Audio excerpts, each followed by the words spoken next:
우리가 지난주에는 내가 은혜를 아는가라는 제목으로 말씀을 나눴고요. 오늘은 내가 고해를 아는가라는 제목으로 말씀을 나누고자 합니다. 우리가 교회를 다니면서 가끔 제가 명제를 가지고 질문할 때가 많죠. 우리 예배 드립니다.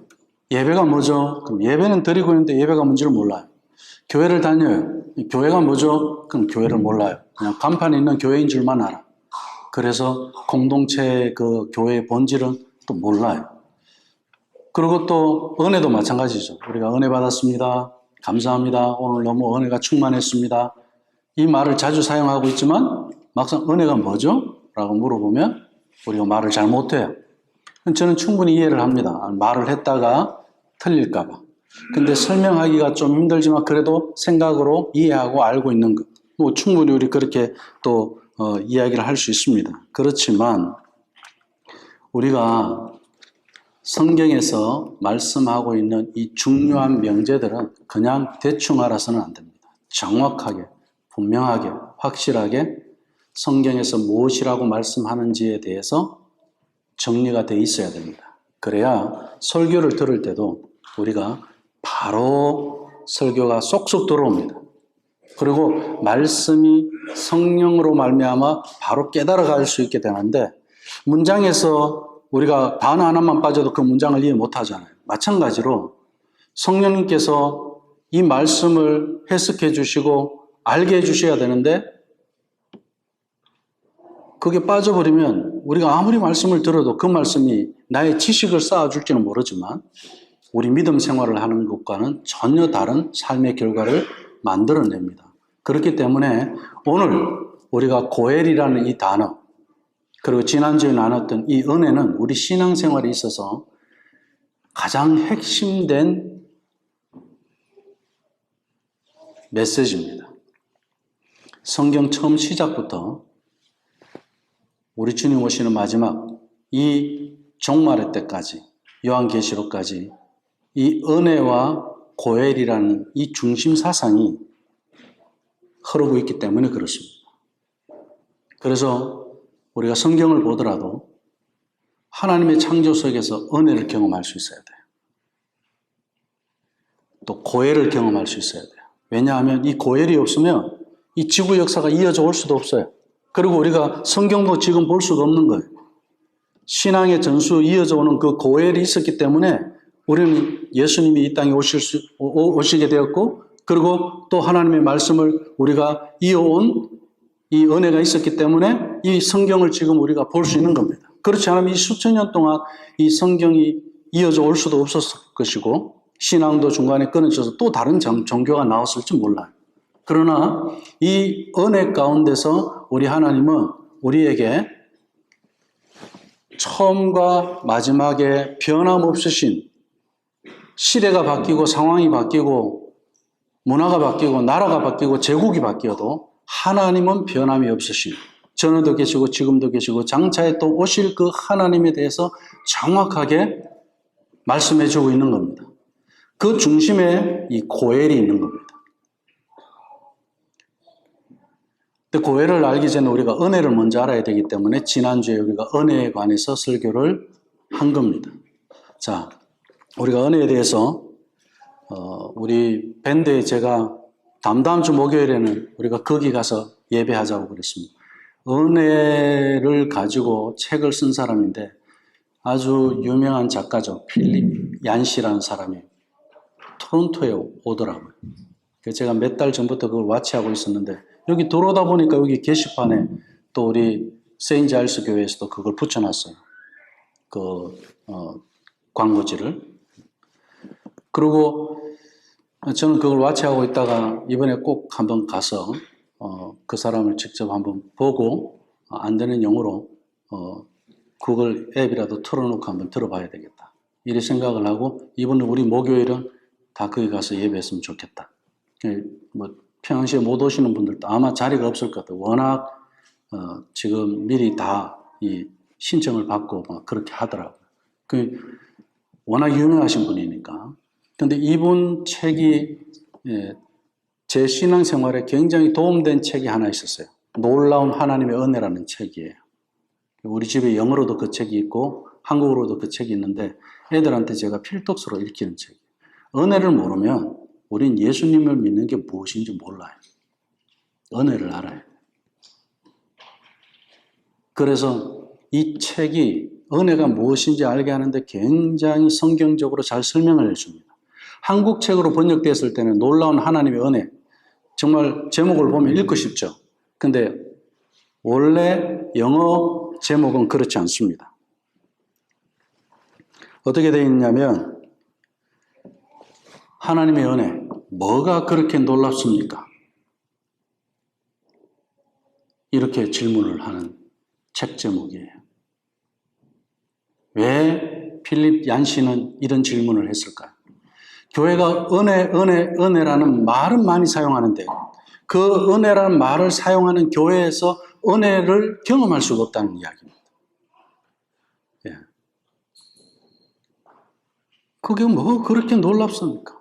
은혜 받았다고 하는데 그 은혜 받은 게 뭡니까? 라고 물어보는 거예요. 도대체 은혜가 뭡니까? 그리고 우리 예천교회에서는 교회 초창기 10년 이상 우리가 계속 반복해서 공부해온 책이 있죠. 은혜의 영성. 제 목회에도 직접적인 제 목회의 전환점을 가져온 책이 그 책입니다. 그걸 우린 공부를 했어요. 그리고 이 필립 얀시의 이 책 또한 동등하게 제 목회에 많은 영향을 미친 책 중에 하나입니다. 사람들이 은혜에 대해서 amazing 그러면서 막 이야기를 하다 보니까 이제 이런 책들이 나오고 이런 질문을 하게 되고 우리가 은혜에 대해서 바로 알아야 되겠다는 것 때문에 도전하는 그런 이제 이런 질문이 있게 된 겁니다. 그럼 이 질문에 대한 답은 뭘까요?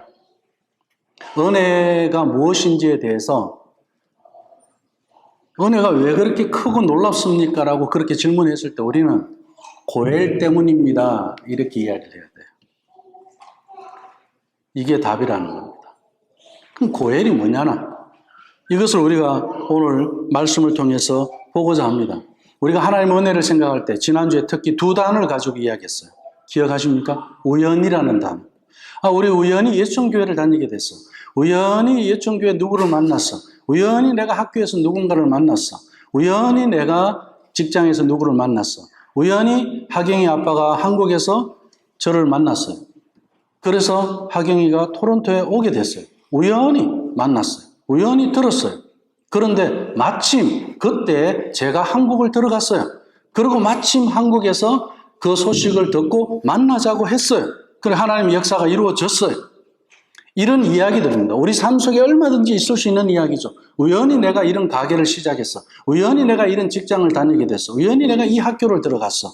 나는 우연인 줄 알았는데 하나님은 그 우연을 가지고 어떻게 사용하셨어요? 은혜로 쓰시더라는 거예요. 그 은혜 안에는 무엇이 있기 때문에요? 하나님의 섭리와 경륜이 있기 때문에 그렇습니다.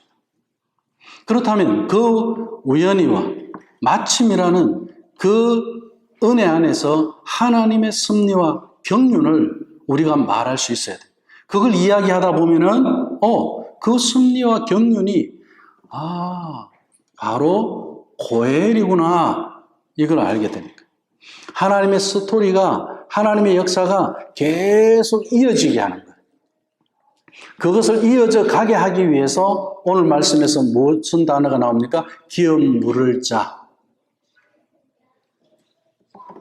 이런 단어가 나오는 거예요. 그것을 히브리어로는 고엘이라고 이야기합니다.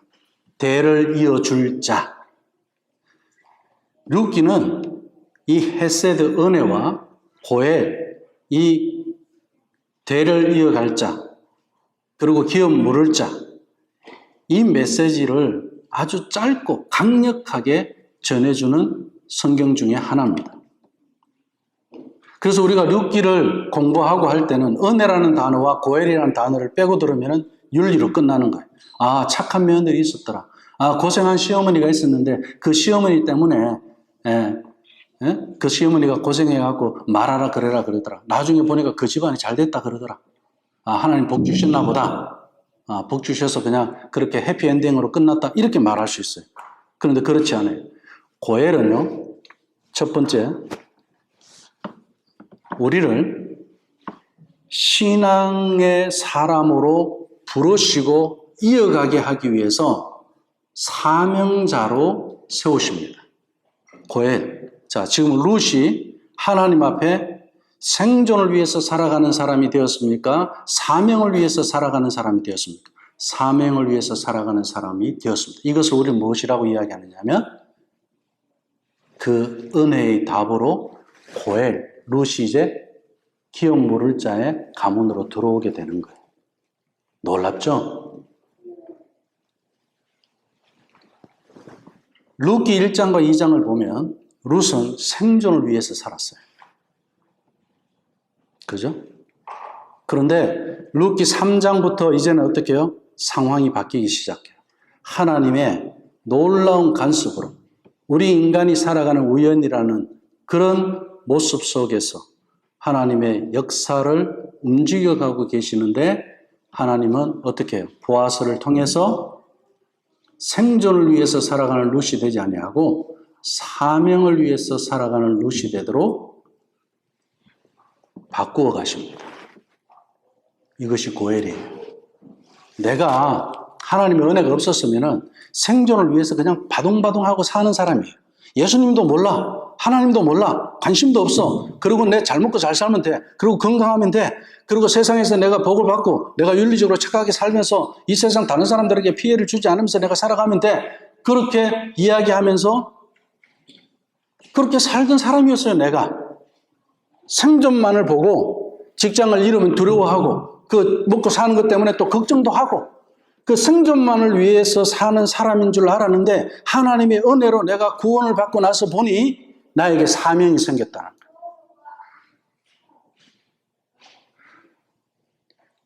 그 사명이 생기고 나니까 굶는 것도 두렵지가 않아요.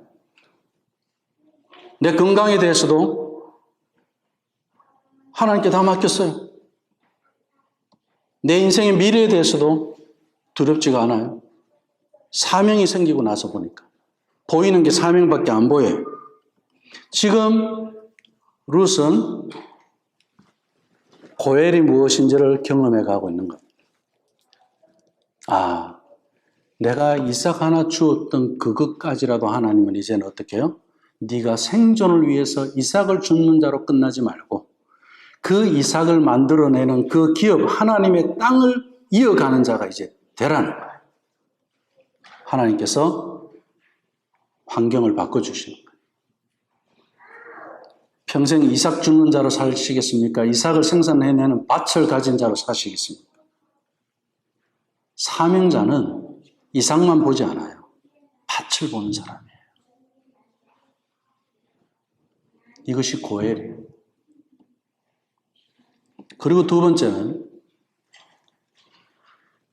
세상의 원리를 따라서 살아가지 않고 하나님의 원리를 따라서 살아가게 합니다. 자, 세상의 원리를 가지고 우리가 살아간다면 우리 아이를 두고 봅시다. 오늘 우리가 이 기업 물을 자 이것을 신앙을 이어가는 관점에서 우리 예천교회 D6 비전과 함께 접목을 해서 적용을 해서 말씀을 같이 은혜 받는 시간을 가져보려고 합니다. 그런 관점에서 우리가 보면 자, 지금 16절을 보면 나오미가 아기를 받아서 품에 품고 이 룻이 낳은 아기를 그의 양육자로 삼았어요. 이것은 무엇을 이야기하느냐? 그리고 17절의 말씀에 보면 나오미에게 아들이 태어났다 이렇게 이야기를 했어요.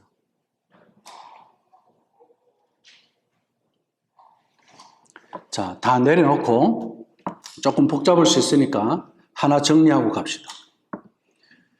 자, 지금 보아스와 룻이 만나서 결혼을 해요. 여러분 같으면 어떻게 하시겠어요? 결혼하시겠어요? 우리 여자들, 나보다 나이가 20살이 넘었어. 20살 이상 더 많아. 그리고 룻도 지금 한 40 정도 됐으니 할아버지하고 결혼을 해야 되네. 또 재산은 좀 있는지 모르지만 그 정도 같으면 또 뭐 가족이 있을 거 아니에요. 부양하는 가족이 있었을 것 같은데 성경에는 그런 이야기 없어요. 그걸 우리가 파고 들어갈 것까지는 없지만 어쨌든 룻의 입장에서도 봤을 때 이왕 자기가 다시 한번 결혼을 한다면은 자기 기준이 있을 거 아니에요. 근데 하나님이 간섭하면서 어떻게 해요? 이 두 사람을 짝을 지어줘요. 보아스와 룻이. 왜 그렇죠? 하나님의 뜻을 이루기 위해서 결혼이 필요한데 지금 이 당사자들에게는 희생이 요구되는 거예요. 우리가 은혜를 이야기할 때 희생 없이 되는 거라고 생각하시면 안 돼요. 물론 우리는 아무 대가 없이 다 받았어요. 그렇지만 예수 그리스도의 죽음 없이 우리 죄가 어떻게 사함받을 것이 우리가 어떻게 구원을 받겠습니까? 그 희생이 있었던 것처럼 룻과 보아스에게도 희생이 있었어요. 룻은 지금 그런 여러 가지 조건들, 여자로서 좀 따질만 한 것, 그죠? 그리고 좀 우리 가정을 일으키기 위해서 뭔가 어머니하고 이야기해서 어머니가 원하는 사람이 될 수도 있겠지만 자기 생각이 또 있을 거 아니에요.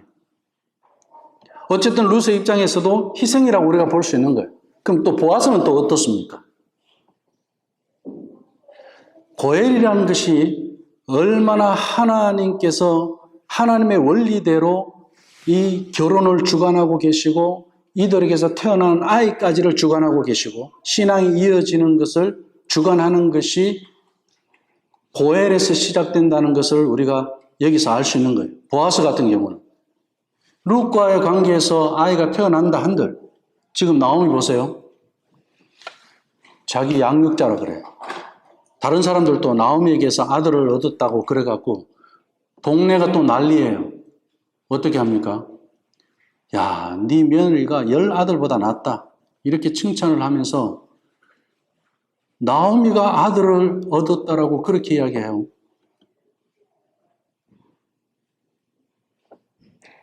맞는 말이거든요.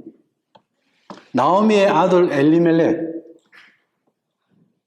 나오미의 남편 엘리멜렉, 아들 엘론과 기론 다 죽었잖아요. 근데 보아스는 나오미의 남편도 아니고 아들도 아니에요. 자, 기업 물을 자 하나님께서 보아스를 은혜로 간섭하셔서 섭리하셔서 우연히와 마침이라는 이런 시간들 속에서 하나님의 경륜 안에서 역사하셔서 이제 어떻게 해요? 이 보아스를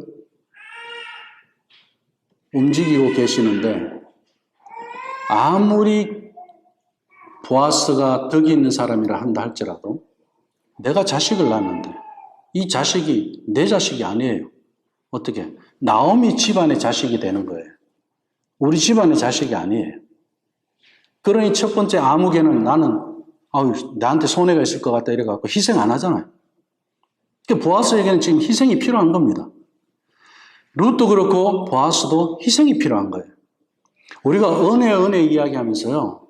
모든 걸 그냥 다 좋은 게 좋다 이렇게 이야기하는데 그렇지 않다는 이야기예요. 다 좋죠. 그런데 어떻게 해요? 내가 하나님의 은혜 안에서 나에게 있어서 내가 이기적으로 가는 것으로 해서 하나님의 은혜로 나를 다 도와주신다? 성경에 어떤 사건에서 그런 게 나옵니까? 없어요. 제가 우리 디식사 하시는 분들한테 그래요. 이번에 오시는 분들 중에도 초창기부터 저를 도와주신 분들이 계셔요. 저는 그분들이 참 귀하다고 생각합니다. 왜? 어려울 때 같이 하신 분들이기 때문에 희생이 있었거든요. 그래서 이게 이어져 가는 겁니다. 고엘은 희생을 요구합니다. 은혜는 그렇지 않아요. 그 희생을 통해서 이어져 가는 거예요. 우리가 아이들 신앙 전수하는 거요. 희생이 요구됩니다. 내가 돈을 쫓아가지 않아야 되고요. 생존을 위해서만 살아가서는 우리 아이들을 어떻게 양육할 수 있겠습니까? 안 돼요. 시간을 내서 아이들과 함께 같이 밥도 먹어야 되고 성경 펴놔야 되고 성경 같이 읽어야 되고 말씀을 같이 나눠야 되는 거예요. 나오미가 이제 그러겠다는 거잖아요. 양육자가 된 거예요, 나오미는. 여기서 나오미의 함축적인 의미가 바로 그런 겁니다. 이제 우리 가문이 할 일은 이것밖에 없는 거예요. 기업 물어놓은 거, 대를 이어가는 거. 그냥 대만 이어가느냐? 하나님의 기업을 이어가는 거예요. 지금 그 믿음을, 신앙을 이어가는 거예요. 여기서 누가 나오느냐? 다윗이 나오고 여기에서 예수 그리스도가 탄생하시는 거예요. 하나님은 그런 뜻을 갖고 계셔요. 그런데 지금 나오미를 사용하고 있고 룻을 사용하고 있는데 오늘 여기서 우리가 중요한 걸 하나 짚고 넘어가야 하는 게 있습니다. 나오미가 할머니로서 손주를 내 아들같이 양육하고 있어요.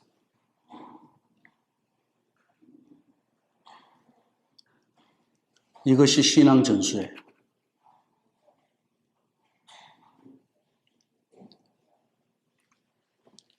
말씀을 가르치고 양육하는 일에는 할아버지 할머니가 믿음을 가진 할아버지 할머니라면 손주들에게까지 양육의 책임을 가지고 살아야 되는 거예요. 그리고 또 하나는 공동체가 같이 해야 돼요.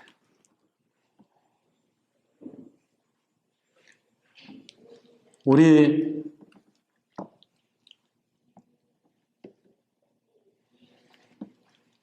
예준이나 사랑이, 동준이, 예솔이다. 애들이 교회 오는 걸 굉장히 행복해 하잖아요. 양육이 없다면 그게 되겠어요? 그냥 재밌게만 해준다고 그게 행복하겠습니까? 정말 어떤 양육이죠? 할머니, 할아버지들의 사랑. 엄마, 아빠들의 사랑. 제가 복수로 붙였어요. 할머니, 할아버지들의 사랑. 엄마, 아빠들의 사랑. 우리 교회 집사님들, 남자 집사님들 다 우리 예솔이 사랑이 얘들 다 엄마, 아빠들이고 우리 엄마들은 우리 여자 집사님들 전부 다 우리 예솔이 사랑이 다 엄마들이고 교회 오면 엄마가 그렇게 많아요. 교회 오면 아빠가 그렇게 많아요. 공동체가 양육을 하는 겁니다. 오늘 여기서 그 동네의 여인들이 같이 기뻐하고 있어요. 오벳이 태어난 것을 가지고. 이름을 나오미가 지었습니까? 보아스가 지었습니까? 룻이 지었습니까? 오늘 말씀해 보면. 예, 동네 아줌마들이 지어준 이름. 아이고, 오벳. 그냥 동네 아줌마들이 자연스럽게 누구 집에 이렇게 오벳 바로 나온 거예요. 그 이름의 뜻이 뭡니까? 일꾼이 일꾼. 종. 섬기는 자. 저 집에 남자 하나 태어난 거예요. 일꾼이 태어난 거예요. 오벳이요. 우리 교회 자녀들은, 아이들은 다 이 오벳이에요, 오벳. 어디서 자라야 된다고요? 공동체에서 자라야 돼요. 그리고 3대의 환경 속에서 자라는 거예요. 이게 기업 물을 자에게 있어서 가장 하나님께서 모범으로 보여주시는 것이 바로 오늘 이 말씀에서 이야기하고 있는 겁니다. 이것이 하나님의 원리대로 양육하는 거예요. 자, 그렇다면 고엘은 두 가지를 정리해서 말씀드립니다. 하나는 생존을 위해서 사는 사람을 사명을 위해 살도록 바꿔주는 것이 고엘입니다. 세상의 원리를 따라서 살아가는 사람이 하나님의 원리에 순종하며 살아가도록 바꿔주는 것이 고엘입니다. 우리가 그런 사람들이었어요. 그런데 예수 그리스도 이 구속자로 말미암아 우리를 고엘의 사람으로 고엘의 족보 속에 들어가게 해주신 겁니다. 그래서 오늘 이 조부모의 상, 우리 교회에서 나이 들어가시는 분들이 건강만 생각하고 남은 인생 내가 건강하게 살아가기 위해서 모든 게 거기 집중되어 있잖아요. 그렇다고 우리가 세월을 이길 수 있나요? 손주에게 말씀이라도 하나 암송시켜주고 성경이라도 하나 읽어주고 하나님 이야기라도 하나 더 해주면서 그 조부모의 삶을 살아가는 것이, 손주를 양육하며 살아가는 것이 고엘입니다. 기업을 이어가게 하기 때문에 그렇습니다. 이것은 뭐예요? 건강만을 위해서, 생존만을 위해서 사는 사람이 아니라 이제는 어떻게 해요? 신앙을, 마지막 내 생명이 닿을 때까지 신앙을 전수하다가 이 사명을 다 하다가 하나님 앞에 간다는 거예요. 이것이 고엘이에요. 이것을 보아스가 보여줬어요. 그렇게 보아스가 보여준 것을 신학자들은 그렇게 이야기합니다. 예수 그리스도의 그림자다, 이렇게 이야기합니다. 우리 예수님이 죄가 없는 가운데서 그것을 지지 않아도, 고난을 지지 않아도 돼요. 십자가를 지지 않아도 됩니다. 그런데 우리를 어떻게 해요? 우리가 져야 할 십자가를 그분이 대신 져 주셨거든요. 그것을 우리는 은혜라고 그래요. 그 은혜에 대한 답이 바로 고엘이라는 거예요. 이어가게 해야 됩니다. 은혜가 이어가게 해야 돼요. 나오미의 가문이 끊어질 뻔했습니다. 이 가문의 대가 단절될 뻔했어요. 그런데 하나님의 은혜로 이어가게 하셨는데 그것을 우리는 고엘이라고 그래요.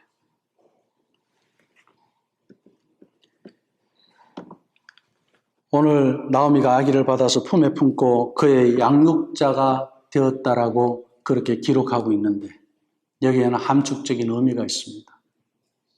우리가 하나 기억할 것은 이 시대가 어떤 시대였다고요? 사사시대였다. 어떻게 살더라고요? 사사시대 사는 사람들의 특징이 옛날 내가 사는 거하고 너무 비슷했어. 내 마음에 드는 대로 사는 거예요. 내 생각대로, 내가 원하는 대로, 내 마음대로 사는 거예요. 하나님 말씀도 내 마음대로 짜집게 하고 하나님 말씀도 내 마음대로 자기에게 적용하고 주관적으로. 공동체는 상관없어요. 그러니 어떻게 해요? 건강하지 못하죠, 신앙이. 항상 병들어 있어요. 사사시대 사람들이 그렇게 하나님 믿는 신앙을 가진 이스라엘 백성들이 그렇게 영적으로 병들어 있었어요. 그래서 우리는 영적 암흑기라고 그런 거예요. 오늘날 교회, 오늘날 우리 신앙생활은 영적 암흑기가 없을까요? 그때나 지금이나? 그런 시대에 하나님께서는 왜 루스의 가정을 이렇게 돋보이게 하시느냐? 사사시대의 주류는 누굽니까? 사사입니까? 아니면은 이스라엘 백성들이 좋아하고 생존을 위해서 살아가는 그 이방의 신들입니까? 오늘날 생존에 부귀영화를 주는 이 세상의 주류 문화입니까? 루스의 가정이 그 시대의 주류였습니다. 이 한 가정이. 왜? 그 암흑 가운데 빛의 역할을 하기 때문에 그렇습니다. 그렇다면 오늘 우리는 어떻습니까? 오늘 우리 자녀들을 주류사회에 넣기 위해서 좋은 학교 보내야 되고 좋은 직장을 다녀야 된다고 그렇게 착각하고 있지 않습니까? 그건 생존을 위해서 사는 거예요. 사명을 위해서 사는 사람은 그것이 주류가 아니야. 저 암흑의 세상에 빛의 역할을 하는 한 가정으로 신앙을 이어가는 그것만큼 아름답고 소중한 가정은 없다는 이야기예요. 그 기업을 이어가라는 거예요. 그 일을 하자는데 왜 그게 그렇게 싫을까요?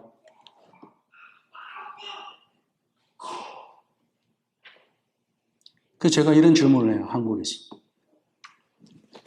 우리 교회에서는 D6라는 말을 제가 많이 절제하죠. 한국에 지금 D6 하는 교회들은 우리 교회보다 더 난리예요.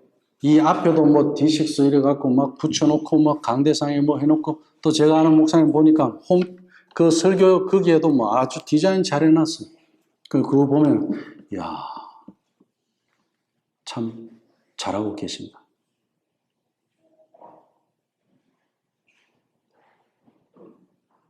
D6는 프로그램이 아니에요. 그 중심이 고엘입니다. 다음 세대 신앙을 걱정하고 염려하고 프로그램 만들기 위해 사는 게 D6가 아니에요. 자랑하세요. 그렇게 살아보세요. D6가 김신환 목사가 하는 거 아니잖아요. 나오미 가정이 하고 있는 거예요. 하나님 은혜 없이 할 수 없는 거예요. 우리가 희생 없이 할 수 없는 거예요.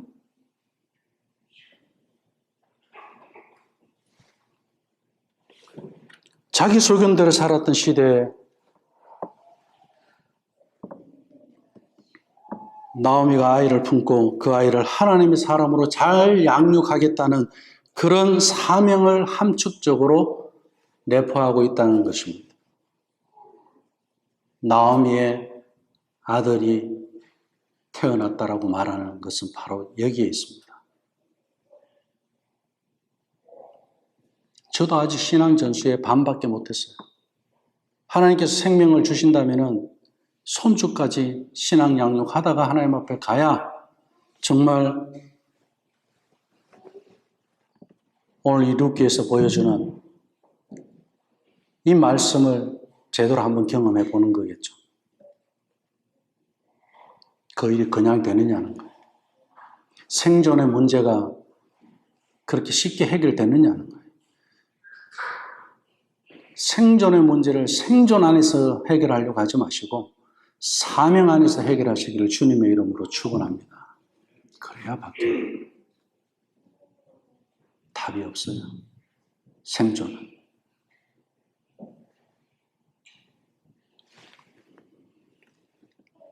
나오미의 양육으로 아주 제대로 된 고엘 가정이 나옵니다. 보아스가 누굴 낳았습니까? 오벳을 낳았어요. 이 보아스는 누구의 아들인지 아세요? 여리고성을 정탐하러 갔을 때 누가 도와줬죠? 기생 라합. 그 라합의 아들이에요. 하나님의 은혜가 얼마나 큽니까? 그리고 이 신앙의 대를 이어가게 하시는 하나님의 그 역사가 얼마나 놀랍습니까? 이게 고엘이에요, 고엘. 오늘 4장 말씀에서는 보아스가 오벳을 낳고, 오벳이 이새를 낳고, 이새가 다윗을 낳았다라고 그렇게만 기록하고 있습니다. 근데 마태복음 1장에 가면 어떻게 말씀하죠?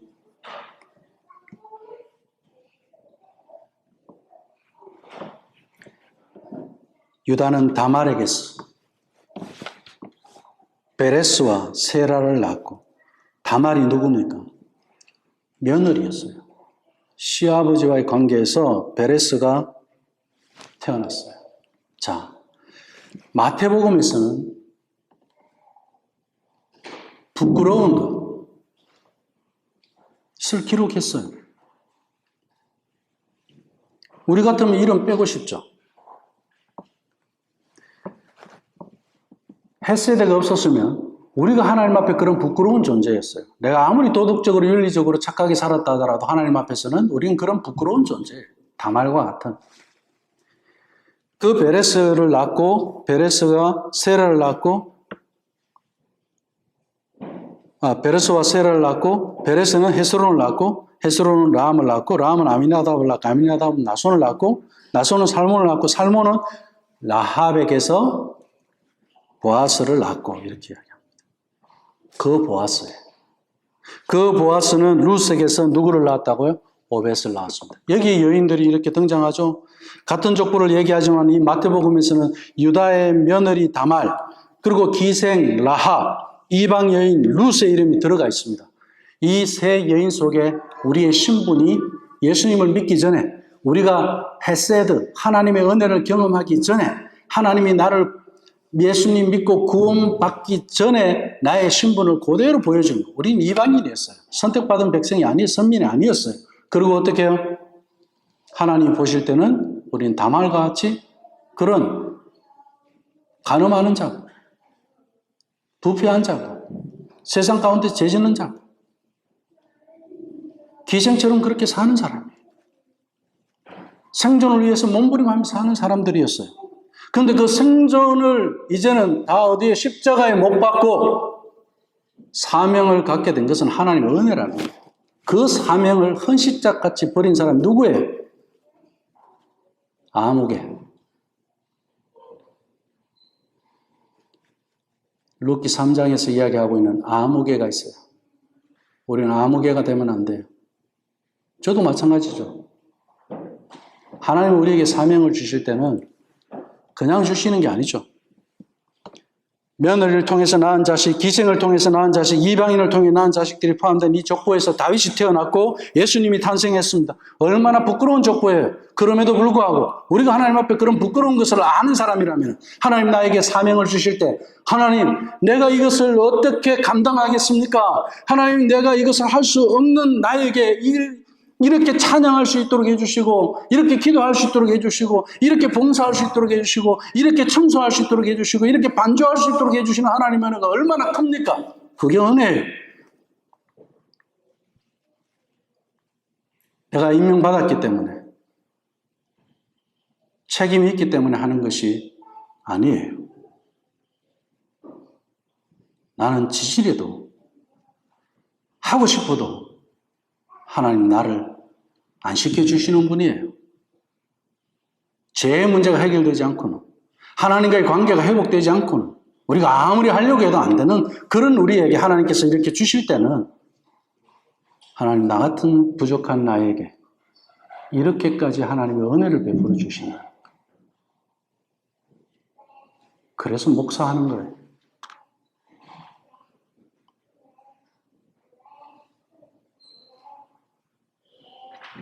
그래서 딱이 맞아도 괜찮은 거예요. 그래서 침뱉음 당하고 모함 당해도 괜찮은 거예요. 왜? 예수님이 그렇게 사셨으니까 이제 그렇게 살아라고 하나님께서 나를 이렇게 불러주셨네. 내가 이걸 이어가면서 살아야지. 예수님 삶을 이어가면서 살아야지. 그리고 내 새끼들한테도 이 삶을 이어가면서 살아라고 그렇게 가르쳐야지. 이게 고엘이에요. 이게 성경의 역사고 앞으로 우리 주님 오실 때까지 역사가 이거예요. 이거 하다가 우리 가는 거예요. 뭐가 제일 중요합니까?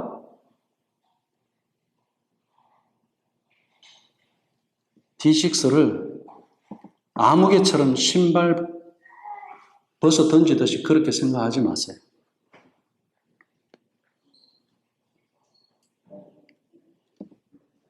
하나님이 디자인하신 거예요. 하나님이 말씀하신 거예요. 우리에게 그것을 사명으로 주시면 우리는 그거 너무 고마운 거 아니에요? 너무 감사한 거 아니에요?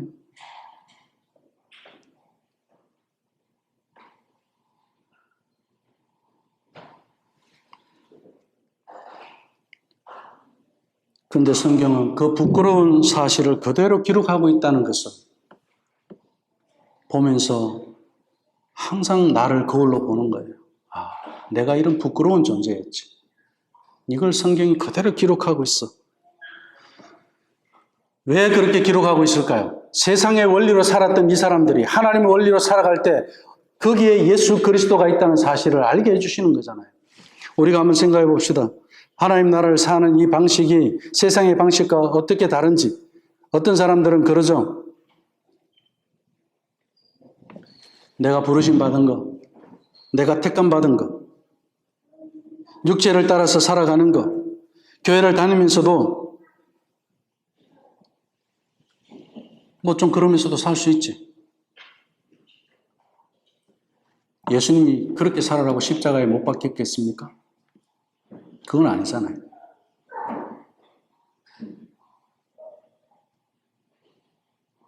그쪽은 더 이상 이어갈 게 없어요. 그쪽은 고엘이 없다니까요. 근데 왜 생존을 자꾸 이어가려고 하는 거예요?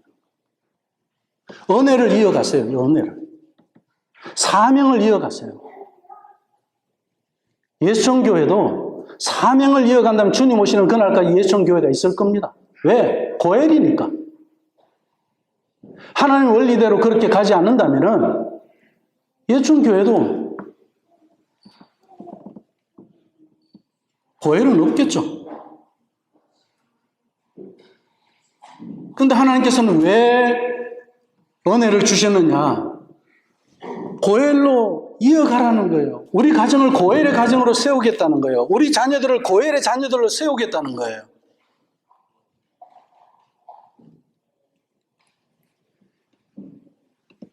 토론토 우리 D6 사는 교회 참 우리가 그 교회를 위해서 기도해 주셔야 돼요.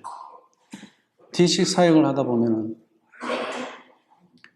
여러 교회 상황을 제가 보잖아요. D6 사는 교회들은 다양하게 다 봅니다. 그런데 그 교회는 교인이 반 이상 줄었어요. D6 사다가. 제가 그 목사님을 위해서 기도 안 할 수가 없어요. 목사님, 저라도 그렇다면 내가 D6 포기할 것 같습니다. 그랬어요. 나는. 근데 목사님 뭐라고 이야기하시냐면 하나님이 저를 테스트하시는 거예요. 내가 정말 하나님 말씀에 순종하나 순종하지 않나. 물론 교회 가정들이 있지만 그 중에 정말 하나님을 사모하고 이 고해를 귀한 걸로 알고 가는 그 한 가정이 있대요. 근데 그 가정에 남편은 원래는 관심이 없었대요. 그리고 와이프도 애들 주일학교 해주세요. 그리고 나도 옛날에 교회만 그냥 다니는데 지금까지 신앙생활 잘하고 있는데 왜 자꾸 집에서 하라고 그러느냐고. 지난주에 야외 예배를 했대요. 그 말했던 여자 성도가 앞에 나와서 신명기 6장을 암송을 하더래요. 할렐루야. 은혜예요. 하기 싫었잖아요. 근데 하나님 하게 하시잖아요. 이게 은혜라니까요. 다말을 쓰시잖아요.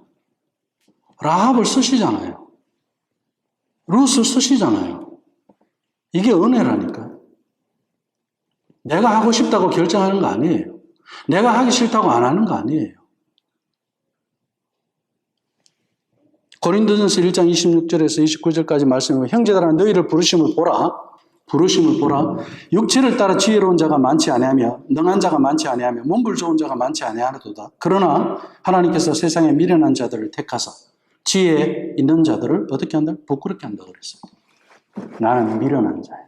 근데 어떻게 세상에 지혜롭다는 그들을 나를 통해서 하나님 부끄럽게 한다. 우리 이 맛에 사는 거 아니에요? 그들과 경쟁하고 비교하면서 산다면 우리 스트레스 받아 못 살아요. 세상의 악한 것들을 택하사 강한 것들을 부끄럽게 한다. 세상의 약한 것들을 택하사 강한 것들을 부끄럽게 하려 하시고 하나님께서 세상의 천한 것들과 멸시받는 것들과 없는 것들을 택하사 있는 것들을 폐하려 하시면 내가 가졌다고 생각하시면 안 돼. D6도 마찬가지입니다. 우리 교회가 뭐 D6 잘한다? 저는 그런 생각 절대 안 합니다.